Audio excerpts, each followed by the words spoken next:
Quero cumprimentar a todos com a paz do Senhor Jesus.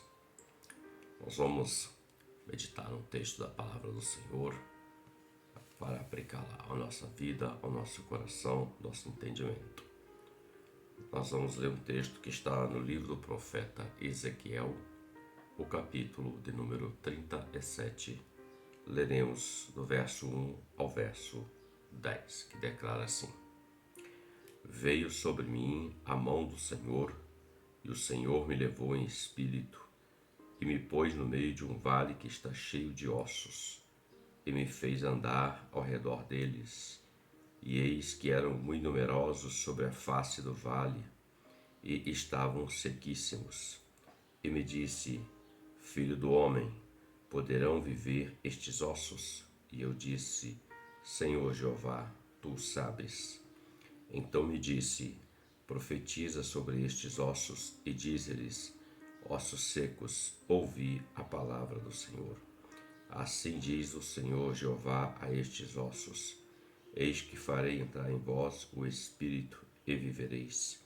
E porei nervos sobre vós, e farei crescer carne sobre vós, e sobre vós estenderei pele, e porei em vós o espírito, e vivereis. E sabereis que eu sou o Senhor. Então profetizei como se me deu ordem, e houve um ruído enquanto eu profetizava. E eis que se fez um reboliço, e os ossos se juntaram, cada osso ao seu osso. E olhei, e eis que vieram nervos sobre eles, e cresceu a carne, e estendeu-se a pele sobre eles por cima, mas não havia neles espírito. E ele me disse: Profetiza ao espírito, profetiza, ó filho do homem, e dize ao espírito: Assim diz o Senhor Jeová: Vem dos quatro cantos, ó espírito, e assopra sobre estes mortos para que vivam. E profetizei como ele me deu ordem. Então o espírito entrou neles e viveram, e se puseram em pé um exército grande em extremo. Profeta Ezequiel, servo do Senhor, ele foi levado pelo Senhor a um vale, e nós vamos aqui aplicar algumas lições para a nossa vida como servo de Deus. Lições que nós vamos extrair do vale de ossos secos. Ezequiel, o nome Ezequiel significa Deus é fortaleza. Ezequiel foi o profeta e sacerdote nos dias do profeta Jeremias. Também foi levado cativo à Babilônia, onde ali ele teve visões e profecias acerca da nação de Israel. O capítulo 37, ele revela para nós ensinamentos para a nossa vida cristã como servos do Senhor. Nós vamos aplicar isso aqui no texto, no contexto dele. Muitas das vezes nós estamos como Ezequiel, no vale de ossos secos. E é importante entendermos a vontade do Senhor diante da situação que está diante de nós. O profeta Ezequiel, ele foi um servo de Deus naquele tempo, usado nas visões e profecias, as quais muitas já se cumpriram.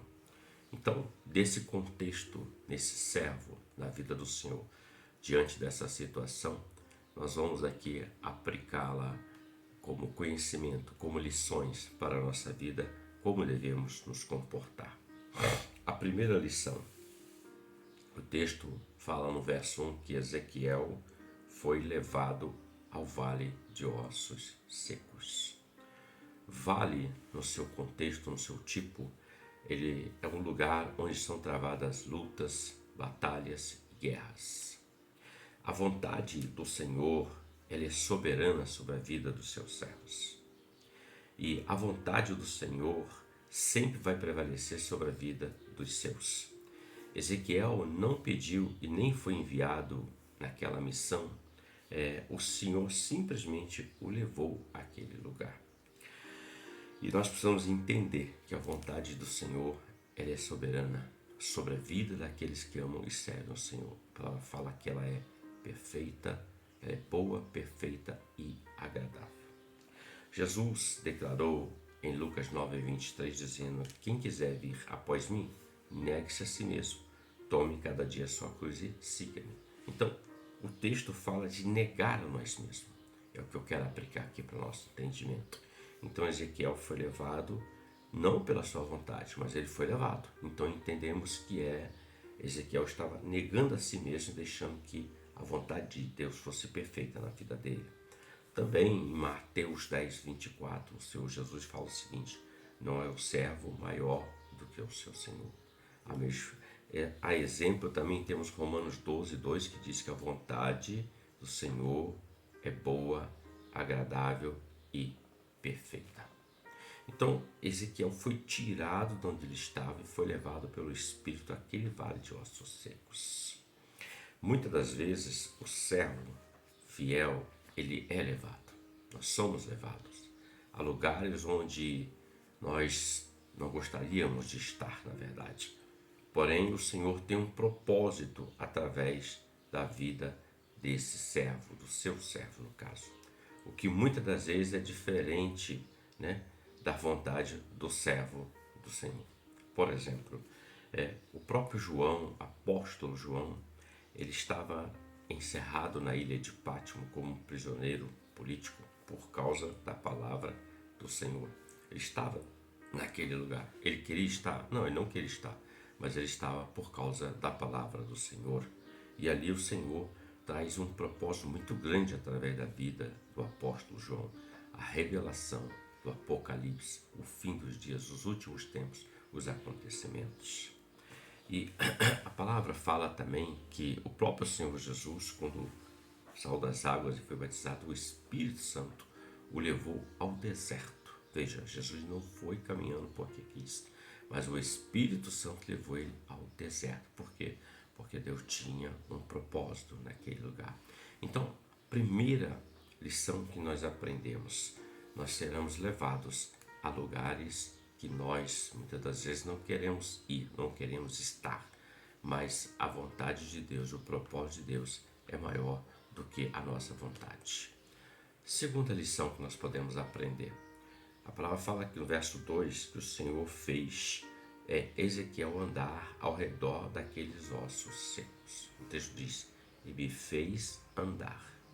Então entendemos que somos forçados pelo Senhor a continuar caminhando, mesmo que o quadro da situação seja de morte ou de impossibilidades. A ordem que o Senhor dá é andar. Mesmo que você olhe, o vale está com ossos secos, sequíssimos, mas Deus está dizendo: ande. Deus me fez andar naquele vale. Em Mateus 11:12, o Senhor revela que o reino de Deus é pela força, é tomado pela força, pelo esforço, e não pela vontade do homem, mas pela nossa disposição, força de caminharmos, mesmo que seja em dias difíceis. Em Êxodo 14:15, quando o Senhor tira o povo de Israel do Egito, eles estão diante do Mar Vermelho. Havia uma impossibilidade. E a palavra de ordem do Senhor para aquele povo foi o seguinte: diga ao povo que marchem. Veja, o Senhor disse: vocês vão caminhar em direção ao mar. Agora, abrir o mar cabia ao Senhor. Em 1 Reis, também 19, do verso 7 ao verso 8, está escrito assim: levanta e come, porque o caminho que há de caminhar é muito longo. O texto fala do profeta Elias, que estava sendo perseguido por Jezabel, e nesse momento ele queria parar o projeto, ou seja, a obra de Deus na vida dele. E o texto fala que ele dorme e Deus levanta ele, acorda ele, dá água, dá pão a ele e fala: olha, levanta e come.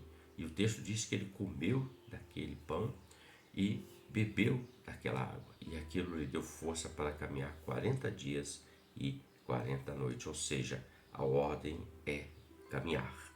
O Senhor conhece a sua, a minha, as nossas limitações, as limitações de seus servos, e também conhece o nosso potencial e capacidade.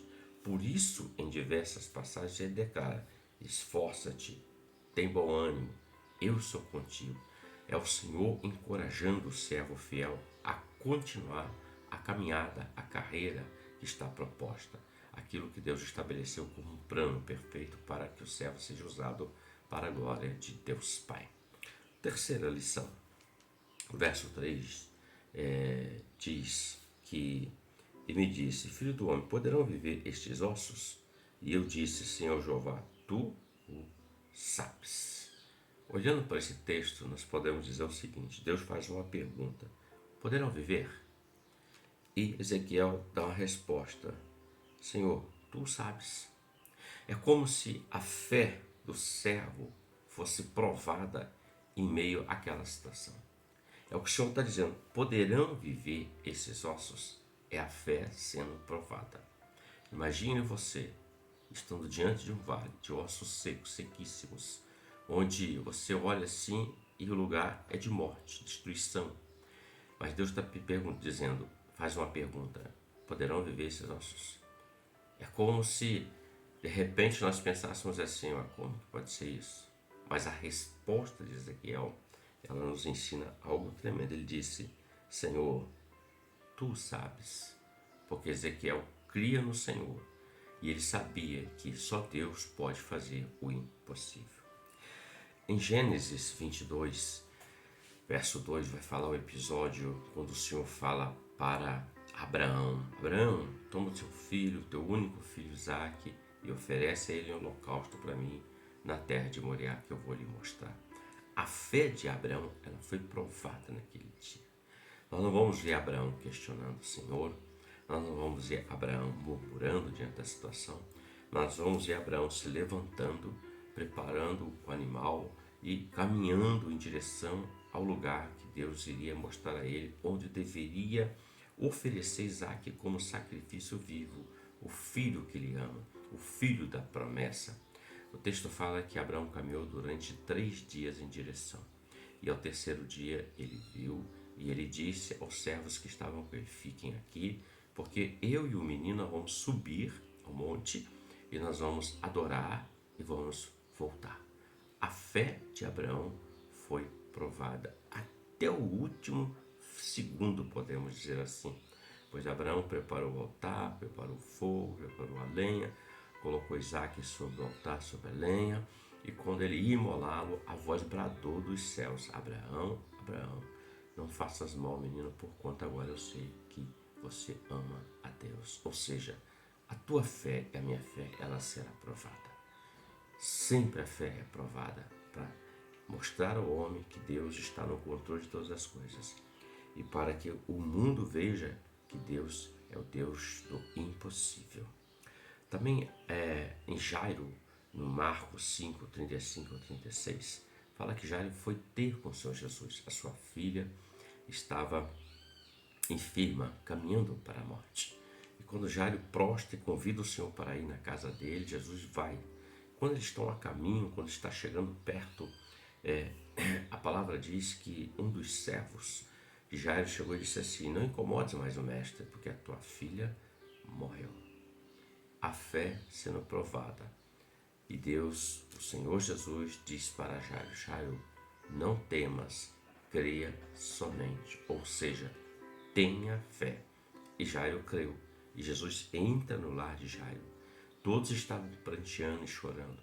E quando Jesus disse que a menina não morreu, mas estava dormindo, muitos começaram a zombar, a caçoar.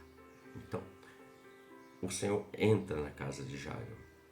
Ele dá uma palavra, ele diz: Talita cumi, menina, levanta-te. E a menina volta à vida. Ou seja, a fé foi provada e a realização da fé na vida de Jairo aconteceu. E todos viram o que aconteceu e aquilo foi notório para muitos, até para aqueles que estavam zombando daquilo que Deus havia dito sobre Jairo. Às vezes nós somos zombados, alvos de chacotas por causa da nossa fé. Mas a fé, ela nos move em direção àquele que pode fazer o impossível. E essa fé vai tornar o impossível em possível. E o nome do Senhor será glorificado. E aqueles que zombam verão quem é o Senhor dos Exércitos Todo-Poderoso. A palavra também fala de um servo chamado Jó. Um homem que podemos dizer que a sua fé foi provada extremamente. Um homem que era abençoado, próspero, e um homem conhecido naquele tempo, com a permissão do Senhor, ele, no único dia, ele perde todos os seus bens, ele perde os seus 10 filhos porque morrem diante daquela situação. E no segundo dia, ele é acometido de uma enfermidade que foi da planta dos pés ao alto da cabeça. Os amigos começaram a ajudar Jó a princípio, mas depois começaram a acusar Jó, dizendo que aquilo que estava acontecendo com ele foi porque ele pecou contra Deus. A própria mulher também falou contra Jó, contra a sua fé, dizendo: porque ainda temes a Deus, porque ainda o serves, amaldiçoa esse Deus e morre. E Jó, ele não negou o Senhor, é um exemplo para nós. Ele não negou o Senhor. Antes Jó, ele declarava: porque eu sei que o meu Redentor vive e que um dia ele se levantará sobre a face da terra. A fé dele foi provada e no final dessa provação o Senhor virou o cativeiro de Jó. E Jó teve 10 filhos mais lindos que os primeiros e Deus deu o dobro de tudo que ele tinha antes. Mas Jó, ele permaneceu na fé. Então, uma lição: a nossa fé sempre será provada e ela é provada diante da impossibilidade. Quarta lição: do verso 4 ao verso 7, nós vamos perceber que o Senhor disse: então me disse, profetiza sobre estes ossos, e disse-lhes: ossos secos, ouvi a palavra do Senhor. Quando Ezequiel disse, tu sabes, Deus dá uma ordem para ele: profetiza e diga a esses ossos secos, ouvi a palavra do Senhor. Então, quarta lição que aprendemos em meio ao vale de ossos secos diante de nós: o servo fiel, ele profetiza, ele obedece ao Senhor, ele faz exatamente aquilo que o Senhor mandou fazer. Fazer diferente daquilo que Deus mandou fazer não vai acontecer, mas fazer exatamente o que ele mandou fazer vai acontecer.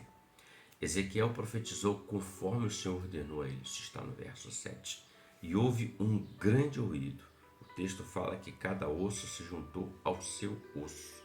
Este é o resultado de obedecer ao Senhor conforme a ordem que ele deu. Em 1 Samuel 15, 22, nós temos um exemplo. Quando Samuel fala para Saul: Saul, porém, tem o Senhor prazer em holocausto e sacrifício do que em si, que obedeça a sua palavra, porque o obedecer é melhor do que sacrificar. Saul, ele desobedeceu.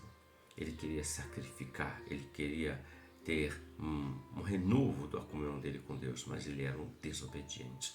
Deus dizia: faz assim, ele fazia assado. Deus dizia assim, dessa forma, ele fazia conforme o que ele queria. Portanto, o que Deus está dizendo é: eu não me agrado de sacrifícios holocaustos, mas eu me agrado em que se obedeça a minha palavra. Noé, quando o Senhor chama Noé em meio ao mundo corrupto, antigo, no capítulo 6, de Gênesis 13 ao 16, o Senhor chama Noé dizendo: eu vou estabelecer, Noé, estabelecer um juízo, eu trarei águas sobre a terra, porque o homem é mau continuamente. A corrupção se multiplicou sobre a face da terra, a iniquidade. Então você constrói uma arca. Deus disse para ele: Noé, faz para ti uma arca. E Deus estabeleceu como que deveria ser aquela arca, o tipo de madeira, as dimensões, altura, largura e profundidade. Deus estabeleceu tudo aquilo. Como disse, vai ser com uma porta lateral, vai ter uma janela em cima, são 3 andares. Essa é a madeira, você vai betumar ela. E Noé, o texto diz que Noé obedeceu e construiu a arca. Uma virtude nesse servo do Senhor chamado Noé se chama obediência. Ele construiu conforme Deus mandou que se fizesse. Ele não pegou uma madeira mais simples de trabalhar. Ele não usou de artifícios diferentes daquilo que Deus colocou. Ele não pegou um projeto onde Deus disse assim, vai ter uma porta só e criou outras portas. Ele não colocou mais janelas naquela arca, a não ser aquela que Deus determinou com as dimensões. Ele não criou uma arca maior ou menor das dimensões que Deus disse, não. Ele criou exatamente conforme Deus mandou ele fazer.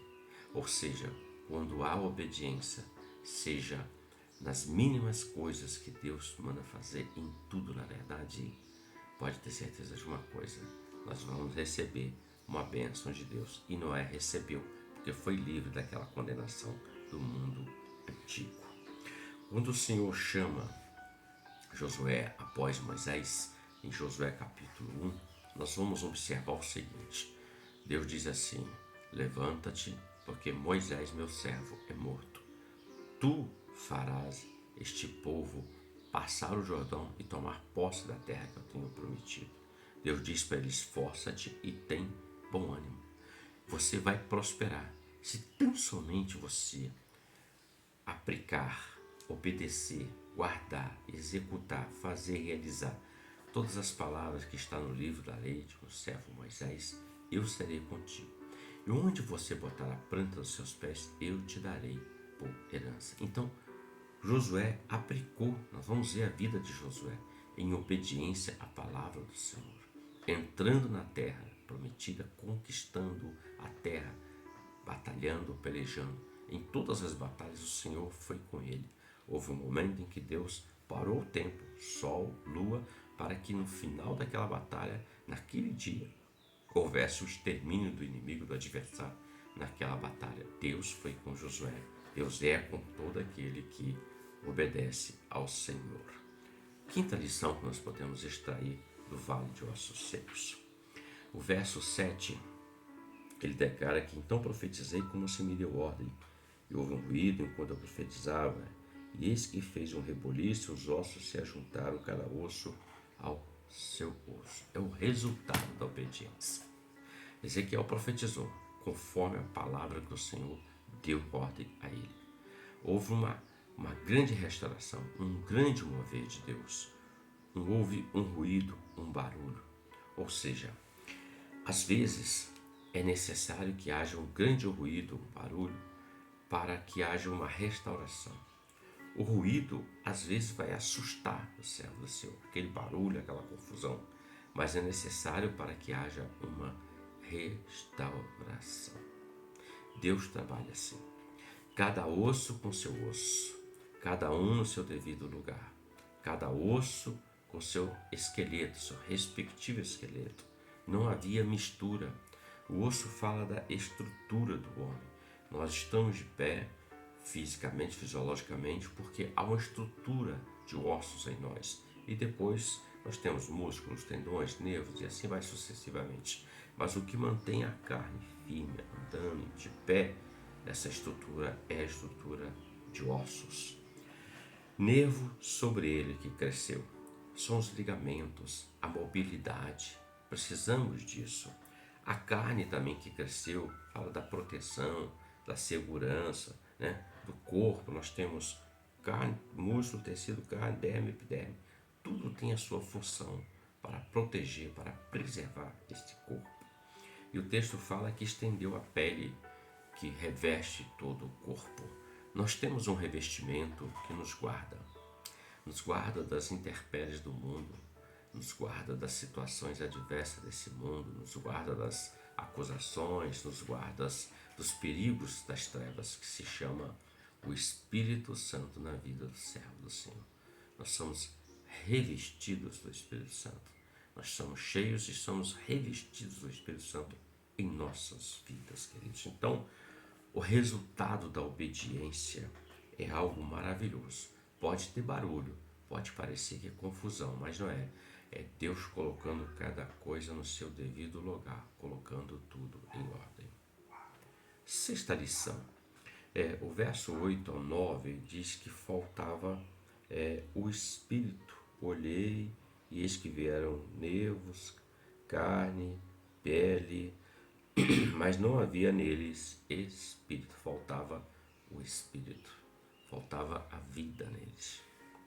Então disse o Senhor para Ezequiel, profetiza ao Espírito. vem dos quatro ventos, ó Espírito, e assopra sobre eles para que vivam. Lição. João 6,63, Jesus fala que o Espírito é que vivifica, a carne para nada serve.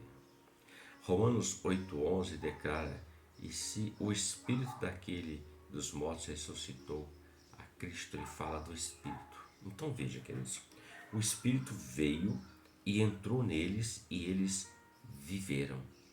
O que traz vida ao servo do Senhor é o Espírito Santo. É Ele que intercede por nós com gemidos inexprimíveis. É Ele que nos dá os dons do Espírito Santo. É Ele que nos guarda. É Ele que nos dá a direção.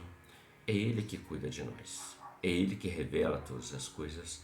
É Ele quem nos ensina a palavra do Senhor. Em Atos capítulo 2, verso 4, está escrito que todos foram cheios do Espírito Santo.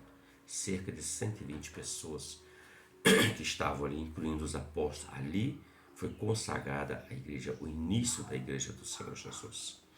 Em Atos também 8, do 15 ao 17, está escrito assim: os quais, tendo descido, oraram por eles para que recebessem o Espírito Santo, porque sobre nenhum deles tinha ainda descido, mas somente eram batizados em nome do Senhor Jesus. Então lhes impuseram as mãos e receberam o Espírito Santo. Veja, o texto fala que então profetizei, houve um ruído, e vieram os nervos e carnes, e não havia neles espírito. Então só vai haver vida em você e em mim quando tivermos o Espírito Santo, quando formos cheios do Espírito Santo, quando o Espírito Santo tomar conta de nós, quando nós permitimos que o Espírito opere em nossas vidas. A exemplo, nós temos também a casa de Cornélio, um centurião, em Atos 10, quando Pedro chega naquele lugar e ele começa a pregar acerca do Senhor Jesus. A palavra diz que o Espírito Santo veio naquele lugar e todos foram cheios, foram batizados pelo Espírito Santo. Então veja, houve vida neles, porque o Espírito produz vida. Então, sexta lição: é importante que tenhamos o Espírito Santo em nossas vidas atuante, cuidando de nós, nos ensinando todas as coisas. Sétima lição sobre o vale de ossos secos. O texto diz que desse vale de ossos secos se levantou um grande exército, é o que está no verso de número 10.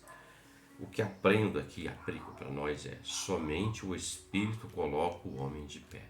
Vejam, todos estávamos com ossos sequíssimos, um grande vale de ossos sequíssimos. Mas veio o Espírito após Ezequiel profetizar sobre aquele vale e todos foram cheios. O texto diz que entrou o Espírito neles e o Espírito trouxe vida a eles. Somente pelo Senhor dos Exércitos, seu Espírito, podemos ser levantados como um grande exército, um exército que marcha em direção à eternidade. E à frente desse grande exército está o comandante supremo, o Senhor dos Exércitos. Todo exército ele tem sua bandeira, sua identificação, e a da igreja, que é esse grande exército que Deus levantou sobre a face da terra, conforme Cantares 2,4 declara: levou-me à sala do banquete, e o seu estandarte em mim era o amor. A bandeira da igreja é o amor, porque toda a palavra de Gênesis Apocalipse ela fala do amor de Deus, amor ao próximo, tudo é o amor. O estandarte, a bandeira da igreja se resume no amor. Então, lição para nós décima: ele levantou um grande exército. Você faz parte de um grande exército de Deus que está caminhando sobre a face da terra. Concluindo para nós essas lições, quando realmente nós nos colocamos nas mãos do Senhor, sem questionar a sua vontade, e obedecemos a sua ordem, mesmo sem entender, nós veremos grandes milagres, operações de maravilhas, veremos o Senhor trazer de volta à vida aquilo que estava morto, seremos como um grande exército, prontos para enfrentarmos qualquer batalha e sempre sairemos vencedores no nome do Senhor dos Exércitos. Reflita sobre isso, ouça, medite e que possamos aplicar essas lições para as nossas vidas. Que Deus nos abençoe por esta palavra. Em nome de Jesus. Amém.